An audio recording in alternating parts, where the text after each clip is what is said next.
Purnawirawan, welcome back to MPK TV Season 4. Kali ini bersama saya Deo akan menemani acara pada pagi hari ini. Episode kali ini kita akan membahas tentang semangat yang tidak pernah padam, kisah alumni Smada meraih mimpi di Universitas Indonesia. Nah, kali ini kita kedatangan sosok inspiratif loh. Tentunya tidak asing lagi bagi kita, yaitu Kak Early Fatin, alumni berprestasi SMA Negeri 2 yang berhasil menorehkan jejak luar biasa. Tepuk tangan. Oke, silakan Kak Early Fatin untuk memperkenalkan diri. Halo semuanya, perkenalkan aku Early Fatin Nabila, akrab disapa Fatin. Aku alumni SMA Negeri 2 Klaten, lulus tahun 2025. Kalau anak Semada bilangnya lulusan angkatan 58 dan dulu aku di kelas 12H. Kelas 12 ya, berarti sekelas sama Esa itu ya Mbak? Ya, Esa itu ketua Tita. kelasku. Wah gila. Oke, Mbak Early Fatin, kalau tadi sewaktu berjalan ke dalam Semada, ada nggak sih perasaan yang kayak wah nostalgia, ini dulu di sini pernah sama teman-teman gini pernah nggak? Ada nggak sih tadi? Ya, of course, ini kan bareng juga sama daftar ulang calon murid baru ya. Dan dulu aku juga mengalami masa-masa itu 3 tahun yang lalu. Aku jalan di sini ketemu Ya juga. anak-anak yang masih pakai seragam SMP. Aku yang kala itu percaya aku bakal belajar di sini, aku bakal belajar dengan baik dan aku akan lulus dengan baik juga. Ternyata sesuai harapan teman-teman. Sesuai harapan. Terus apa sih yang paling berkesan selama di Semada ini, yang paling berkesan kayak temen kayak guru? Oke, yang paling berkesan of course proses belajarnya selama 3 tahun. Dan kalau hasil dari proses belajar itu disebutkan ya antara lain aku dipercaya untuk jadi pengurus PMR di SMA Negeri 2 Klaten. Setelah itu lanjut di tingkat kabupaten, aku dipercaya jadi koordinator Forkis tingkat Kabupaten Klaten. Lanjut di provinsi, aku juga dipercaya menjadi koordinator Forkis dan PMR se-Jawa Tengah. Nah, itu pengalaman yang paling berkesan karena kalau tidak diawali dari tingkat sekolah, maka aku tidak akan se-eksis itu di luar sekolah. Iya. Paham. Wah, keren teman-teman. Terus menurut informasi yang kami dapat, Kak Fatin ini sangat aktif berbagai kegiatan ya tadi ya. Termasuk menjadi bagian dari Forpis, bahkan meraih juara umum di Jumbara. Nah, gimana sih caranya kayak membagi waktu antara belajar atau ikut lomba, mempersiapkan buat lomba, itu gimana sih caranya? Oke, membagi waktu antara akademik dan non-akademik. Yang pertama kalian harus punya tekad dulu. Kalau kalian harus keluar dari zona nyaman, yang pertama harus berani keluar dari zona nyaman dan bagaimana cara membagi waktu dan juga energi tadi ya. Nah, caranya itu kalian memang harus fokus kepada dua ini tadi, akademik dan non-akademik. Nah, bagaimana caranya? Jangan ragu untuk menolak ajakan teman untuk main. Oh gitu. Karena 3 tahun ke belakang aku seperti itu. Aku gak ragu untuk nolak ajakan teman main karena alasan les atau aku harus research untuk lomba LKTI karena aku juga aktif di karya tulis ilmiah kemarin. Aku gak ragu untuk menolak ajakan teman karena kan tujuan utama bermain itu cuma ini kan, mempererat hubungan pertemanan, bonding kan. Nah, bonding itu bisa kita dapat di luar bermain, kayak dari belajar bareng atau mengerjakan tugas bersama atau diskusi kelompok, itu sudah termasuk bonding. Jadi kalau bermain itu ya istilahnya ya seneng sih kita selama bermain, tapi nanti ketika kalian sudah sampai rumah, of course pasti bakal capek dan langsung tidur. Iya, benar. Karena kita wasting time, spend time di sekolah aja udah berapa jam tuh, dari jam 7 sampai jam 3 gitu ya. Ya ditambah main, apa nggak capek itu. Jadi kan harus saving energy banget nih. Iya, gitu benar. Oke, terus tapi kan kalau semisal kita nggak main nih, nanti kan dipandangnya kayak apa sih ini nggak mau bareng-bareng lagi sama kita gitu, kayak introvert banget lu. Mbak Fatin pernah nggak sih kayak digituin sama teman-teman sekelas karena nggak mau diajak main gitu? Kalau dikatain introvert sih nggak pernah ya, tapi kayak dicap kayak hidup kok belajar terus, ayolah main gitu. Nah, aku bisa siasati itu dengan gimana kalau kita tunggu kalau dapat long weekend atau saat liburan sekolah. Nah, kalau long weekend pasti aku ada menyisihkan waktu untuk teman-temanku. Oke. Terus dengan prestasi Mbak Fatin yang sekian banyak nih, tapi tetap jalur SNBP tidak terbuka untuk Mbak Fatin. Iya. Terus dengan terpaksa Mbak Fatin harus berhaluan ke jalur SNBT. Nah, Mbak Fatin kayak kecewa nggak sih dengan prestasi yang aku banyak banget nih prestasi tapi kok tetap aja nggak keterima SNBP. Terus gimana caranya mengatasi kekecewaan tersebut gitu Mbak? Oke. Aku koreksi dulu ya tadi, aku nggak terpaksa untuk pindah Oh ya, haluan ke oke. SNBT ya. Oke. Aku menjalani itu dengan ikhlas. Oke, boleh. Nah, kecewa nggak kalau dapat merah di SNBP ya? Of course. Mhm. Aku nangis aku habis pengumuman SNBP Heeh. itu. Tapi hanya 1 malam. Karena aku Oke. sudah pasang hati yang kuat kalau misal ini merah, cukup habiskan 1 malam untuk nangis. Setelah itu udah Life lupakan. must go on gitu Iya, ya. life must go on. Nah, Oke. cara menghadapi kekecewaan itu memang harus disiapkan ruang ikhlas di dalam hati kita. Oke. Nah, kenapa aku harus pindah haluan dari SNBP ke SNBT itu ceritanya seperti ini. Sebelum kita milih jurusan di SNBP itu kan kita harus konsul dulu ke bimbingan konseling. Nah, aku bilang waktu itu saya mau FH Bu. Ditanya FH mana? FH UGM. Kaget BK. Loh, tinggi banget di SNBP itu alumni kita belum ada yang tembus ke sana. Ada dulu yang tembus tapi lewat jalur mandiri. Oke. Gitu kan. Nah, setelah itu aku mikir, loh kalau aku membatasi mimpiku hanya karena faktor di luar kendaliku yakni track record alumni itu tadi kok kayak rasanya payah banget ya gitu. Akhirnya aku memutuskan untuk nggak berharap sama sekali di SNBP. Itulah mengapa aku nangisnya cuma 1 malam itu tadi, ya kan. Dan pilihanku di SNBP bener-bener nggak masuk akal. Aku hanya pilih one and only FHUGM. Pilihan kedua aku kosongin. Tujuannya biar apa? Keterima. Biar aku nggak berharap sama sekali. I see. Biar aku hilang harapan gitu loh di jalur ini. Dan aku nggak berharap apa-apa. Dengan begitu semangatku untuk belajar SNBT itu terpacu lewat situ. Karena aku udah kehilangan 1 jalur. Aku anggap jalur SNBP ini nggak ada. Karena emang pilihanku nggak masuk akal. And one and only aku hanya pilih FHUGM. Nah, seperti itu. Nah, kalau kita masih berharap di SNBP ini kan istilahnya kayak belajarnya SNBT tuh maju mundur gitu loh, Dek. Maju mundur kayak belajarnya setengah-setengah. Kayak masih ada SNBP nih, siapa tahu keterima dulu di sini. Jadi belajarnya dikit dulu aja. Nah, enggak kayak gitu. Aku memang langsung menghilangkan harapanku di SNBP ini. Gaspol gitu. Iya, langsung gaspol gitu kan. Nah, untuk pilihan SNBT sendiri sebenarnya pilihan pertama itu hanya untuk pemacu semangat belajarku. Nah, itu aku juga gonjang-ganjing nih mau pilih FH mana ya, FH Undip, FH UGM atau FH UI. Nah, terus aku mikir tuh, loh kalau aku sekolah di Jogja atau di Jawa Tengah itu nanti duniaku hanya berputar di situ terus gitu kan. Aku kapan punya kesempatan di luar daerah ini gitu kan. Nah, mengapa aku bisa berpikiran seperti ini? Karena dulu waktu aku mau masuk SMA pun mengalami hal yang serupa. Aku dulu niatnya mau ke Pradita Dirgantara. Ya, mau ke PD dulu. Di situ berkas-berkas syarat pemberkasannya aku sudah memenuhi. IQ-ku sudah batas minimal, lalu nilai juga memenuhi. Tapi aku rasanya minder gitu loh. Kayak baru angkatan keempat, kuotanya dikit banget nih. Sedangkan yang daftar satu Indonesia. Bisa nggak ya? Aku kayak ke-trigger sama rasa ketidakpercayaan diri itu, akhirnya nggak jadi daftar. Dan aku nggak jadi sekolah di sana. Sedangkan aku melihat kayak pencapaian murid yang di sana itu kayak terbuka sekali gitu loh kesempatannya. Karena tinggi-tinggi gitu ya. Tinggi-tinggi, tidak takut mencoba gitu.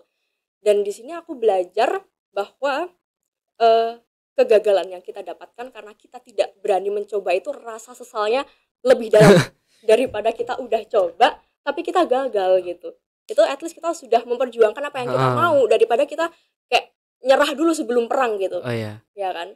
Nah, dari pembelajaran itu aku implementasikan ke pemilihan jurusan di SNBT ini. Akhirnya aku mantapkan aku mau FHUI. Dan orang tua aku kaget, shock betul aku pilih FHUI karena memang dari kelas 10 mereka sudah ada bayangan aku kuliah di UGM atau UNS yang setiap minggu pulang, setiap minggu masih ditimang sama orang tua, masih dimanja sama orang tua gitu kan. Nah, karena didikan orang tua aku yang seperti itu, aku malah takut sendiri nanti ketika menghadapi dunia kerja itu aku nggak siap. Oh, nggak siap pisah gitu ya, Mbak? Iya, nggak siap pisah karena terlalu lama kan. Mm. Kalau harus spend 4 tahun bersama orang tua lagi gitu.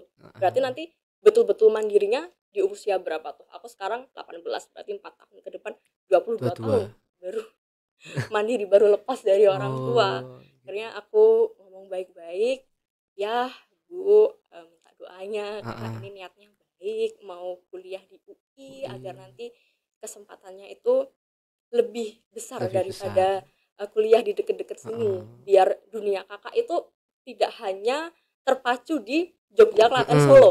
Di ketiga titik itu. Mm-mm. Aku pengen Keluar zona nyaman gitu iya ya? keluar zona nyaman. Akhirnya ibuku tuh awalnya nggak bisa nerima. Kayak udahlah, UGM aja kak, kak UGM aja gitu. Soalnya kan aku anak pertama dan ibuku belum ada pengalaman kan untuk melepas Mm, anaknya mm. keluar rumah sejauh itu. Dan itu aku curhatnya sama ayahku kan, ya ini gimana gitu ya, kalau ayah mah percaya sama kamu gitu kan. Akhirnya dorongan dari ayahku itulah yang membantuku untuk minta izin sama ibuku. Akhirnya Oh, doa orang tua dan restu orang tua udah dapet, itu aku baru finalisasi SNBT. oh Jadi oke. SNBT itu aku finalisasi Hamin berapa ya, Hamin 3 aku baru Hamin finalisasi. 3. Iya, Oh, aku sama BK itu udah kayak di grup kelas ya, ini ayo yang belum ngisi kartu peserta ini segera mengisi gitu. Aduh, aku dah. masih bingung nih gitu.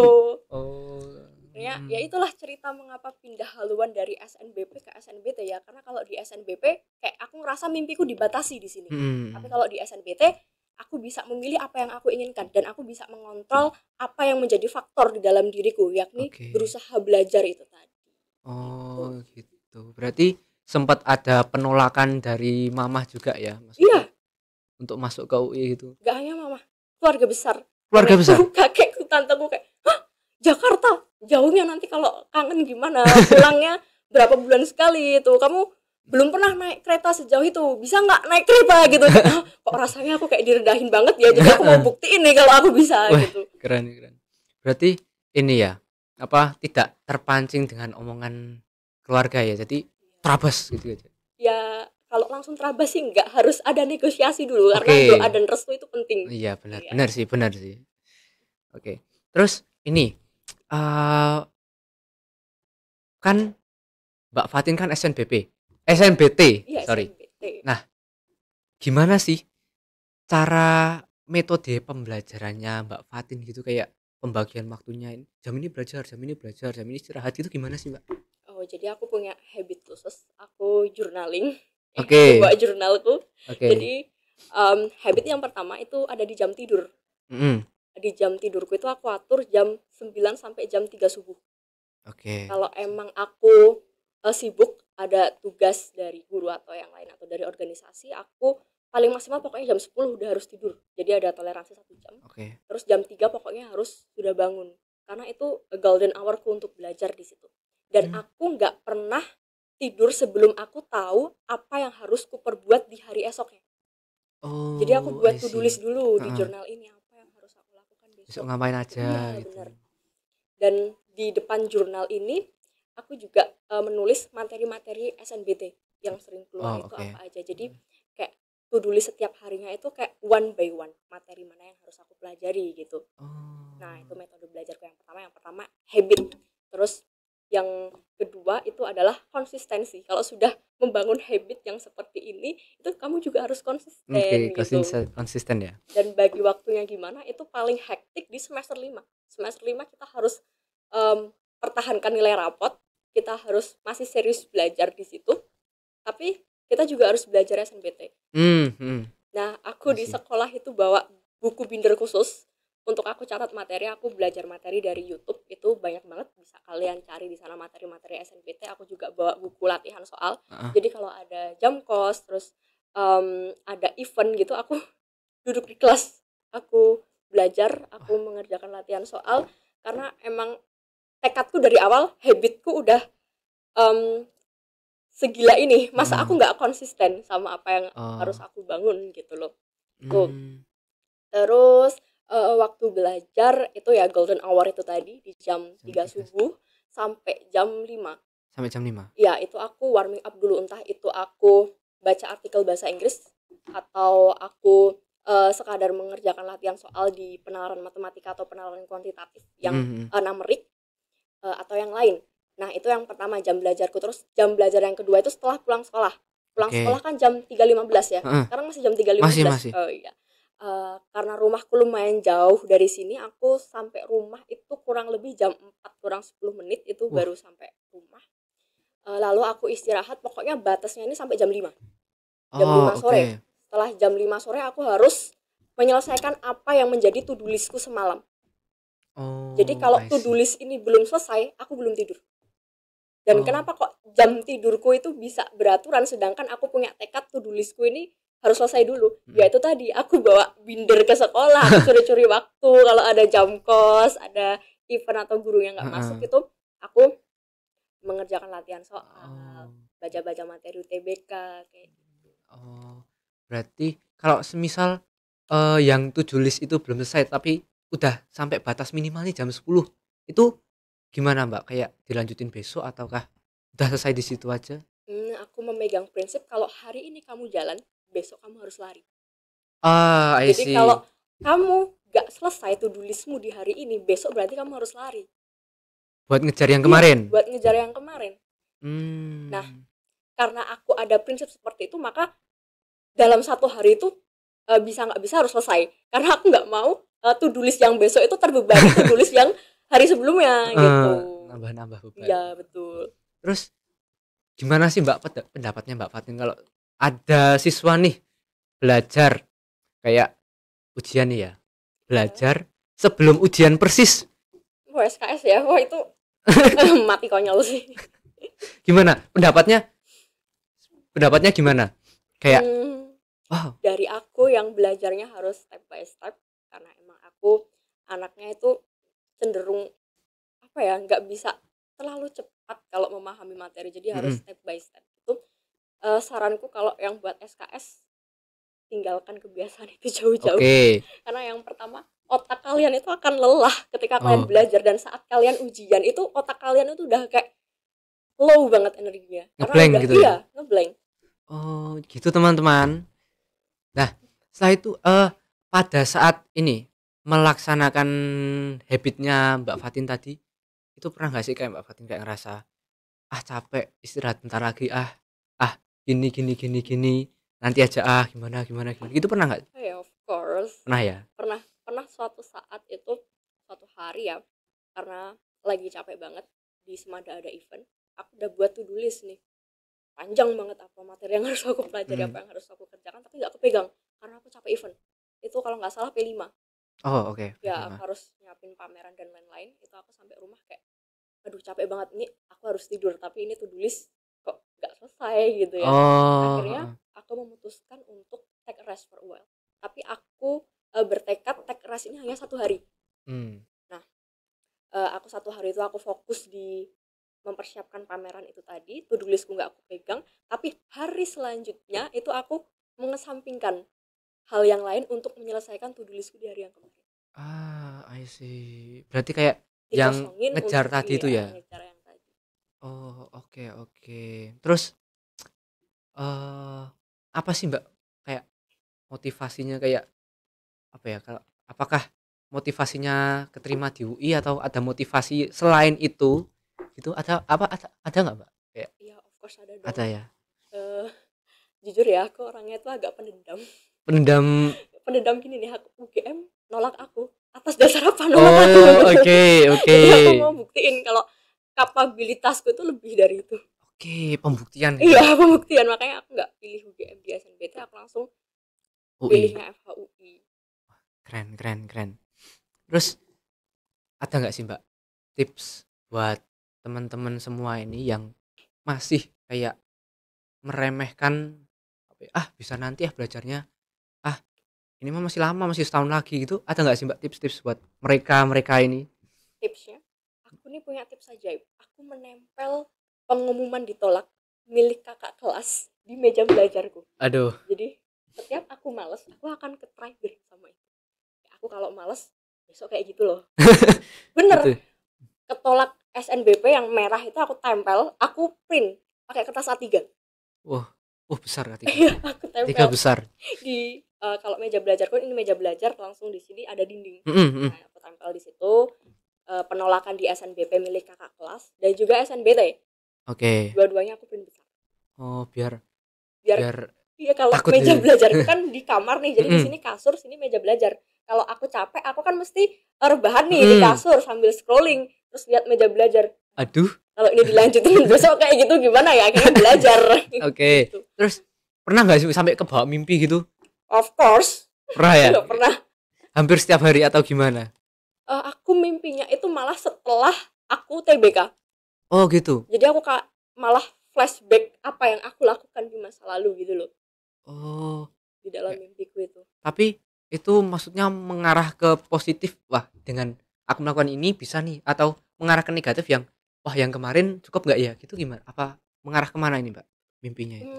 Jujur waktu itu aku malah overthinking sih. Overthinking. Kayak, aduh, usahaku udah seperti ini, kalau ketolak gimana ya? Oh, I Harus dari see. nol lagi. Karena pilihanku di situ, kalau aku nggak lolos SNBT, aku gap year.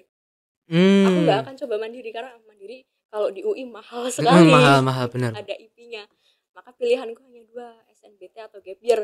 Dan dengan mimpiku yang seperti itu, aku kayak, aduh, usahaku udah kayak gini, nanti ditolak gimana gitu. Tapi Overthinking. kan kembali lagi kita punya kepercayaan pada Tuhan. Kita Mm. berdoa dengan hati yang ikhlas, tolong terima usaha saya Tuhan. Oke. Mm. Oh, oke. Terus menurut Mbak Fatin, eh guru-guru di Semada itu kayak pendampingannya selama Mbak Fatin 3 tahun sekolah di Semada itu memberikan dampak yang signifikan atau tidak? Apakah Mbak Fatin bisa mencapai ini hanya usaha Mbak Fatin sendiri dengan tadi menyolong kayak waktu buat menggarap SNBT, soal Iya, SNBT kasihan. sama belajar sendiri? Apakah ada juga bimbingan dari guru gitu, Mbak? Oh ya, tentu. Kalau di kelas 12 itu ada bimbingan gratis, layanan bimbingan gratis yang disediakan oleh sekolah itu dari EduBrand. Itu menyediakan kelas online gratis sama Zoom meeting untuk bahas soal-soal kayak gitu, ada tryout juga. Oh, oke. Nah, itu yang pertama. Yang kedua ya big thanks sama guru-guru yang sudah memahami apa yang menjadi habit saya gitu. Jadi ketika guru lihat saya di jam pelajaran itu bawa buku latihan soal itu, ya udah Ya udah. didiemin gitu loh. Dan saya sangat berterima kasih akan hal itu karena nggak semua guru di sekolah lain juga demikian gitu. Pasti mereka merasa diremehkan dong, kok ini pelajaranku nggak diperhatiin, malah ngerjain yang lain gitu. Tapi kalau di kelas 12 terkhusus di semester 2 kemarin, guru-guru malah ini lihat aku yang bawa buku-buku latihan soal kayak gitu, malah disemangatin kayak semangat, Iya, semoga iya. besok keterima gitu. Nah itu kayak boosting energiku banget. Oke. Berarti tetap apa sambil ngerjain soal SNBT sambil Iya. keep up pelajaran gitu Iya, ya. jadi two side of focus di kelas Oke. itu. Bisa membagi fokus gitu ya, Mbak. Terus ini enggak sih apa selama Mbak Fatin di Semada ini, guru yang paling berpengaruh besar terhadap perjalanannya Mbak Fatin? Of course yang pertama itu ada wali kelas. Oke. Dari kelas 10, 11, 12.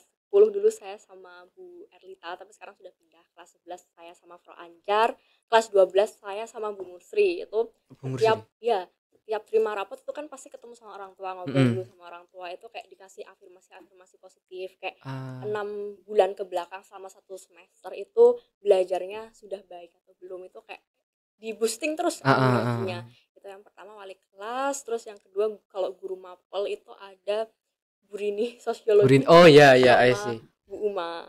Nah itu kayak yang sering ngebiarin aku mengerjakan soal-soal SNBT ketika di pelajarannya beliau. Fro Anjar juga sih, waktu belajar bahasa Jerman itu kan kalau di kelas 12 materinya tinggal dikit, itu kalau lihat aku bawa buku-buku Latsol itu ya kayak yaudah ngerjain apa Dok gitu, ini Latsol Frau gitu, kayak iya lanjut gitu.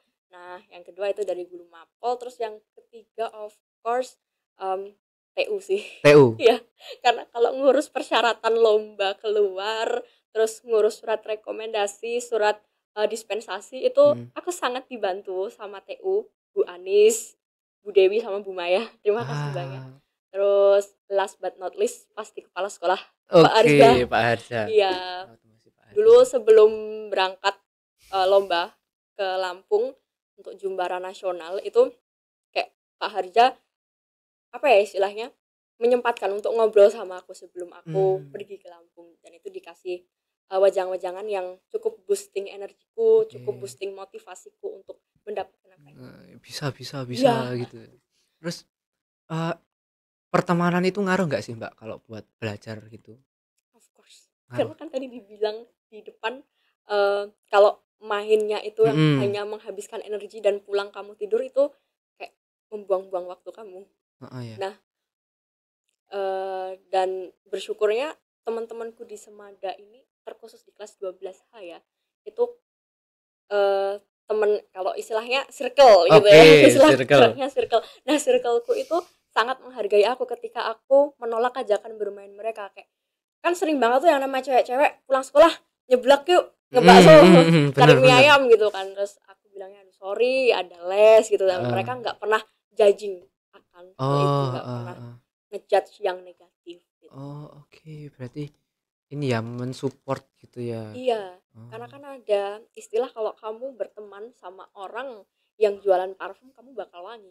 I see. Aku pernah dengar. Kalau bertemannya sama orang yang jual pupuk, ya kamu bakal bawa kompos gitu kan. Bener. Berarti apa ya? Lingkup pertemanan impiannya Mbak Fatin tuh gimana sih? Kayak impian. Kayak ini tinggi nih. Gila. Apa? Kalau teman ini nilainya tinggi atau teman ini gampang diajak ngobrol gitu, impiannya gimana? Kayak circle-nya gitu.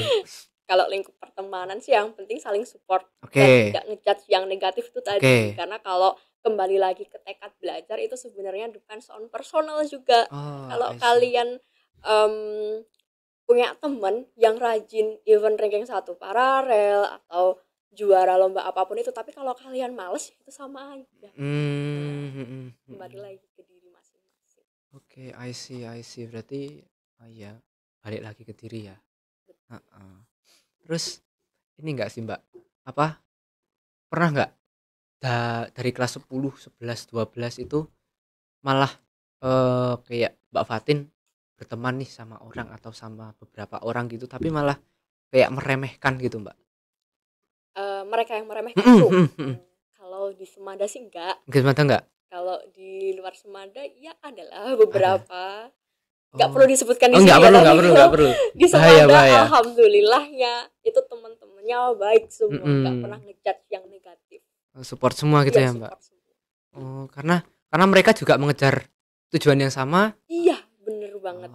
Kayak di sini kita sekolah, di sini kita punya tujuan, ayo kita raih tujuan itu bareng-bareng gitu. Oke, I see. Terus ini Mbak,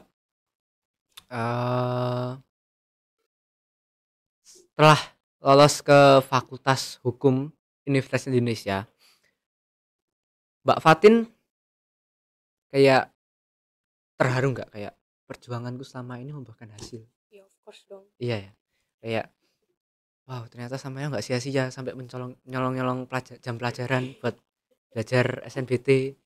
Pernah nggak Mbak? Bisa diceritain kayak momennya gimana gitu? Oke, fun fact-nya nangisku setelah pengumuman SNBT ini lebih lama daripada nangisku setelah pengumuman SNBP ya. Iya sih, iya nggak sih?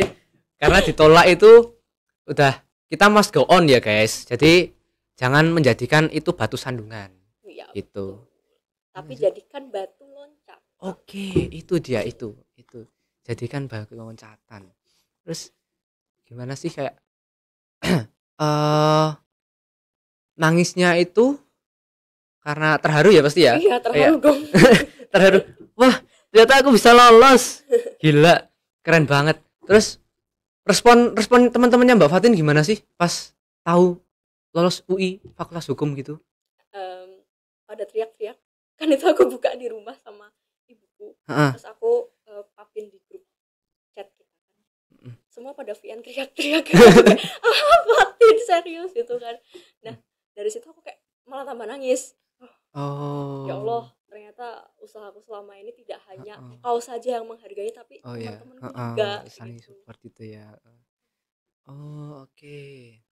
Terus oke paham paham. Jadi gitu ya teman-teman, kita tidak boleh hanya menjadikan SNBP itu tujuan utama kita. Kita juga harus bersiap untuk SNBT, untuk jaga-jaga, karena SNBP belum tentu bisa masuk. Karena itu kembali lagi ke universitas masing-masing gitu ya, Mbak. Iya, dan faktor sekolah. Faktor sekolah. Ini blacklist tadi itu ya. Iya, sistem Sistem blacklist, terus blacklist. sistem track record alumni itu juga berpengaruh. Oke. di SNBP. Tapi ini enggak sih, Mbak, kayak kalau ini Mbak Fatin punya ini enggak kayak peringkat universitas di Indonesia itu menurut versinya Mbak Fatin sendiri gitu, kayak paling bagus ini, setelah itu ini. Menurut versiku, Versi sendiri, ini versi sendiri. ini kalau QS World melihat ini Aduh, gimana ya kalau aman. menurut versiku ini dari segi apa dulu nih? Dari ini aja. Apa? Kesulitan masuk. Tingkat kesulitan. Yes, kesulitan masuk. Ya UI of course. UI pertama. Ya kalau teman-teman lihat siaran SNPMB konferensi pers setelah UTBK itu kan didata tuh yang daftar di universitas ini sebanyak berapa. Nah di UI itu pendaftarnya 111.000 orang, sedangkan kuota UI di SNBT itu hanya 3.000. 3.000. Berarti nggak ada setengahnya. 3.000 dan 111.000.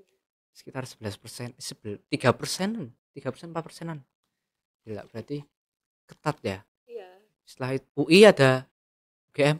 Iya, UGM of course yang menolak saya. Aduh. Karena aku udah ngerasain ya proses seleksinya di sana, ternyata susah. Susah. Disclaimer, ini bukan berarti apa-apa ya. Oh iya. Malah kayak review. Iya. Oke. Jadi itulah jawaban dari Mbak Fatin selaku alumni SMADA yang super keren, yang telah berbagi kisah perjalanannya. Semoga apa yang telah disampaikan oleh Mbak Fatin dalam pembahasan di episode kita kali ini membawa manfaat bagi kita. Lalu untuk teman-teman tetap semangat untuk mengejar SNBP ataupun SNBT dengan semangat giat belajar, ataupun seperti Mbak Fatin tadi membuat to-do list apa yang harus dilakukan besok. Terima kasih Mbak Fatin atas waktu serta inspirasinya, pendapatnya. Semoga penonton sekalian dapat terinspirasi dari perjuangannya Mbak Fatin gitu nggih. Terus terima kasih juga bagi yang telah menonton. Semoga kalian semua mendapatkan pelajaran yang sangat bermakna, dan terima kasih teman-teman Purnawirawan. Sampai jumpa. Terima kasih Mbak Fatin. Ya, terima